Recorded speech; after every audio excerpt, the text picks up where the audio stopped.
Salutare! Salutare! Bine v-am găsit la o nouă aventură Nomadia Travel. Astăzi v-am spus salutare din Munții Perșani. Mai exact din cheile Vârghișului.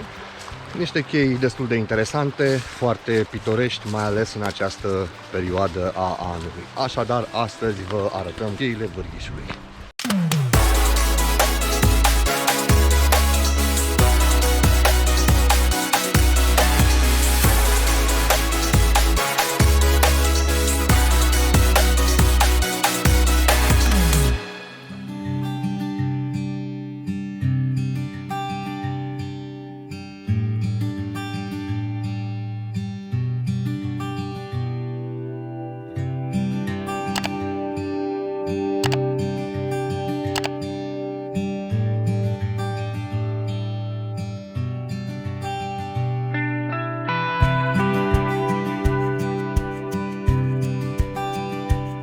Salutare!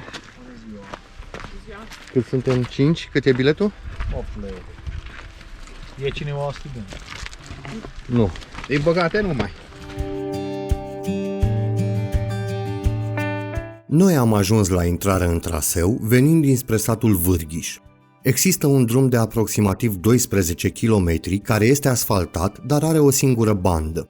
Din fericire, acest drum este prevăzut cu suficient de multe alveole unde te poți refugia în caz că vine ceva din contrasens. Mașina am lăsat-o la centrul de informare turistică de la intrarea în traseu. În cheile Vârghișului sunt 3 trasee turistice. Cel pe care îl vom parcurge astăzi este marcat cu cruce albastră și este cel mai ușor dintre ele, fiind accesibil tot timpul anului după spusele administratorilor.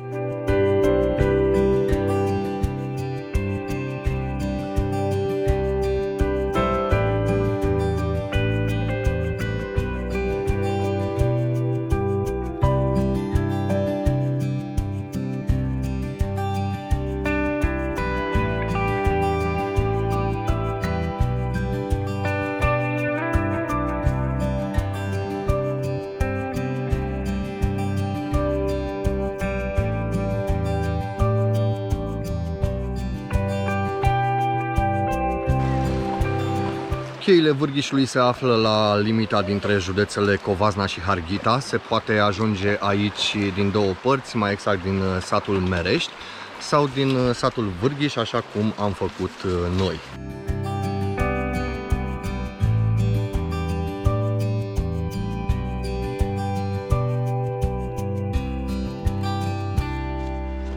Vă recomandăm să aveți și încălțări adecvate. Noi totdeauna recomandăm bocanci cât mai rigizi ca să fiți siguri de călcătură. Zona este una calcaroasă, pe locuri destul de abrupte, chiar cu porțiuni mici de lanțuri. Așadar, încălțări precum balerini, șlapi, bașcheți și alte chestii nu sunt chiar recomandate. Asta dacă țineți la siguranța picioarelor voastre, la sănătatea picioarelor voastre sau a voastră în general, sau la timpul salvamontului.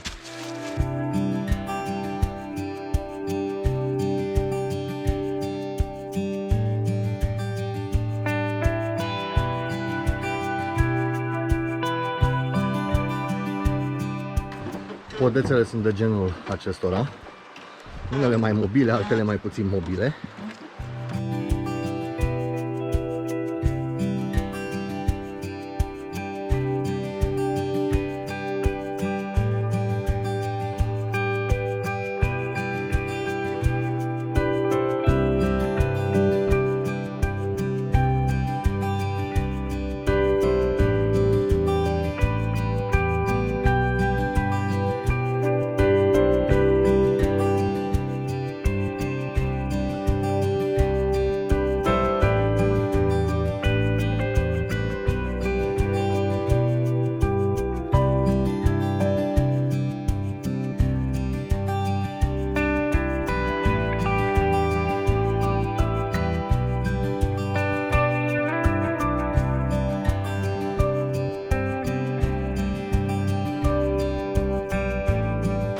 Unul dintre obiectivele spre care ne îndreptăm astăzi este Grota Tătarilor.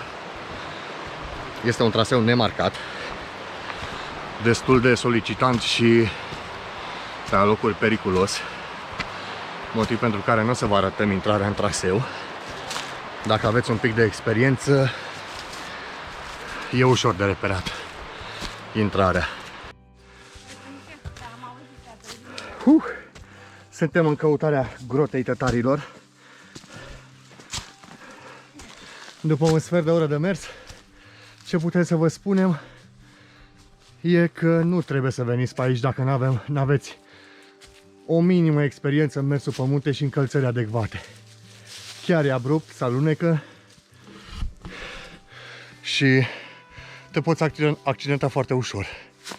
Așadar, pentru o poză de Insta sau de social media, nu cred că merită să riscați. Cumva, din nu știm ce motive, am pierdut fix filmările din Grota Tătarilor, așa că o să punem în vlog doar 2 fotografii cât am apucat să facem. Nici noi nu am reușit să găsim din prima Grota Tătarilor. La un moment dat am găsit un amalgam de poteci, unele de om, altele de animale. A trebuit să le luăm prin încercare, această atracție nefiind marcată nici pe harta clasică, nici pe Google Maps sau munții noștri, cel puțin la momentul în care am fost noi. Până aici se urcă susținut, iar la coborâre trebuie să aveți grijă. Lungimea traseului Crucea Albastră este de 4 km pe sens, așadar veți parcurge aproximativ 8 km dus întors. Noi o să ne întoarcem pe alt traseu însă, dar despre asta o să vă povestim mai târziu puțin.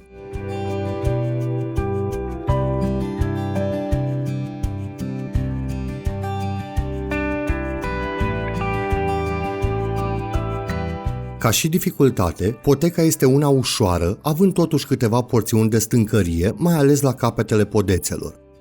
Majoritatea însă sunt prevăzute cu lanțuri, care vor face ascensiunea destul de ușoară. Deși canalul nostru este unul dedicat călătoriilor în general, destul de des, după cum ați observat, prezentăm și trasee montane, pentru că mersul pe munte este unul dintre hobby-urile noastre, practicându-l de mulți ani. Ne-ați auzit frecvent și o să ne tot auziți, chiar și în acest vlog, menționând necesitatea unei perechi de încălțări adecvate terenului accidentat. Cu riscul de a deveni agasanți, o să facem asta în continuare, pentru că de-a lungul experienței noastre în această activitate, am văzut foarte multe accidente cauzate tocmai de această problemă. Siguranța pentru noi nu este ceva opțional și asta încercăm să vă transmitem și vouă, celor care ne urmăriți. Poate că un traseu este ușor, dar credeți-ne că nu aveți nevoie de vârful moldoveanu pentru a vă rupe ceva. De aceea, mai bine amânați parcurgerea unui traseu, iar cu banii respectivi vă cumpărați o pereche de bocanci pentru mers pe munte. Sunt magazine unde găsiți la prețuri accesibile. Nu vă trebuie ceva tehnic, trebuie doar ceva talpă cu aderență. Dacă mai este și suficient de înalt încât să susțină glezna, cu atât mai bine. Gata cu teoria. Haideți să ne întoarcem la frumusețile traseului.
Cheile Vârghișului sunt formate de râul cu același nume, râu care izvorăște din munții Harghitei.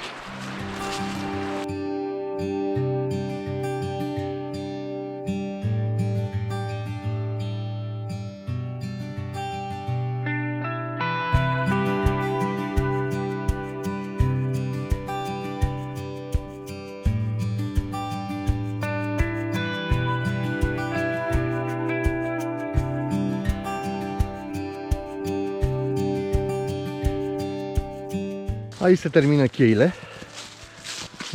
2-3 ore am făcut. Se poate face și mai repede. Dar noi, în căutarea grotei tătarilor, ne-am abătut destul de mult de la traseu și ne-a luat ceva vreme până am găsit-o. Aici se termină și dăm în izlazurile localității Merești. Și de aici aveți două posibilități.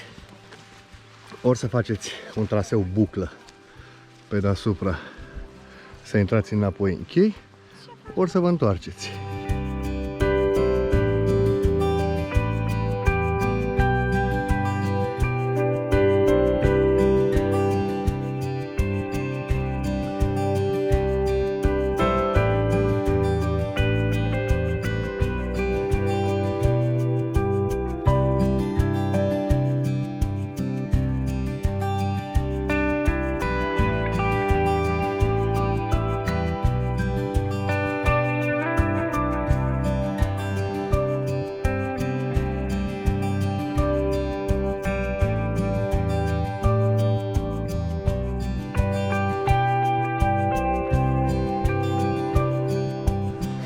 Am găsit și un traseu de via ferata, deci dacă sunteți amatori și aveți echipament pe traseul de deasupra dinspre Merești, spre peștera mare a Mereștiului sau spre localitatea Vârghiș, dați de acest traseu de via ferată.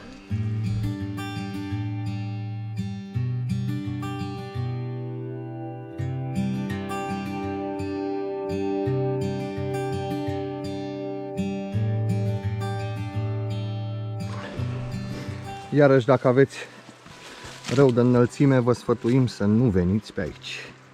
Adică sunt porțiuni de genul unde există posibilitatea să alunecați.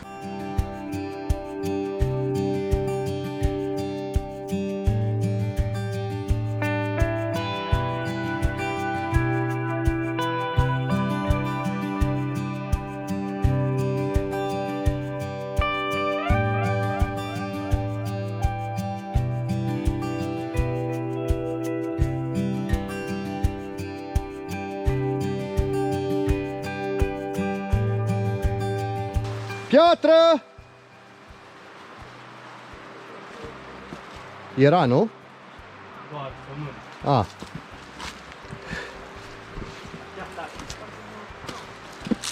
Partea un pic ciudată e că noi suntem aici deasupra traseului normal și dacă din greșeală dăm cu piciorul peste vreo piatră,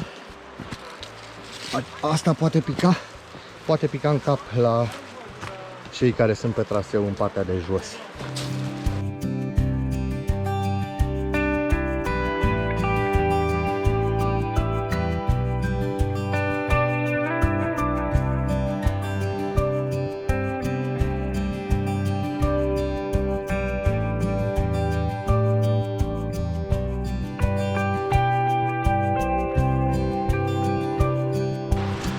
Și gata, am dat înapoi în traseu.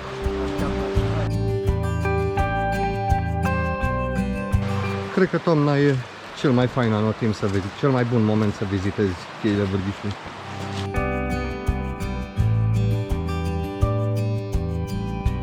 Am parcurs tot traseul prin chei, de la Vârghiș, dinspre Vârghiș spre Merești și ne-am întors pe deasupra.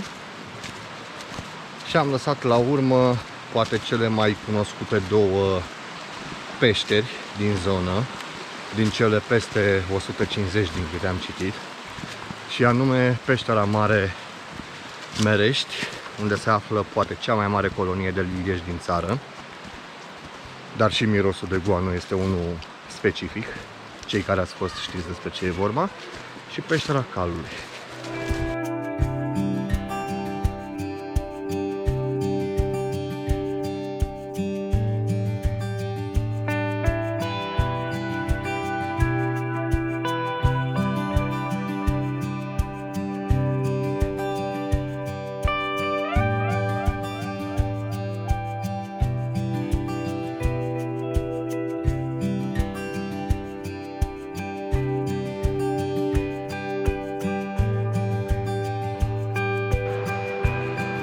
Așa arată priveliștea din gura peșterii mari de la Merești. Galeria cu lilieci, care e undeva aici, văd că e închisă, Mai sunt alte 2 sau 3 galerii.